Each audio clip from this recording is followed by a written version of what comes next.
হৃদযন্ত্র বন্ধ হয়ে গেলে তা কি চালু করা যায়? মারা গেলে জীবিত করা যায়? না, কোনোভাবেই সম্ভব না। চোখের সামনে হৃদযন্ত্র বন্ধ হয়ে মারা যেতে দেখেছেন? হাতে হাত রাখা অবস্থায় কাউকে মৃত্যুবরণ করতে দেখেছেন? আপনি অনুভব করছেন শীতল হাত, চোখের সামনে মারা যাচ্ছে আপনারই অতি ভালোবাসার, অতি পছন্দের কেউ। কি করতে পেরেছেন ওই মুহূর্তে? হায় মৃত্যু, চাইলেও আসবে, না চাইলেও আসবে, আটকানো যায় না, যাবে না। রাসূল সাল্লাল্লাহু আলাইহি ওয়াসাল্লাম মৃত্যুর পূর্বে বলেছিলেন, আল্লাহ ব্যতীত কোনো মাবুদ নাই, সত্যি মৃত্যু যন্ত্রণা কঠিন। রাসূলুল্লাহ সাল্লাল্লাহু আলাইহি ওয়াসাল্লাম যখন মৃত্যু যন্ত্রণা তীব্রভাবে অনুভব করেন, তখন ফাতিমা রাদিয়াল্লাহু আনহা বলেন, হায় আমার আব্বার কত কষ্ট। রাসূলুল্লাহ সাল্লাল্লাহু আলাইহি ওয়াসাল্লাম বলেছিলেন, আজকের দিনের পরে তোমার আব্বার আর কোনো কষ্ট থাকবে না। তোমার আব্বার নিকট এমন জিনিস উপস্থিত হয়েছে যা কিয়ামত পর্যন্ত কাউকে ছাড়বে না।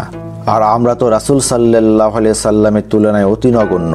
সব সময় তিনটি সময়ের কথা স্মরণ করা উচিত: জান কবজের সময়কার কথা, কবরের প্রশ্ন এবং কবরের জীবনের কথা, হাসরের মাঠের কথা। আল্লাহ তাআলা আমাদের বেশি বেশি নেক আমল করার সক্ষমতা দান করুন।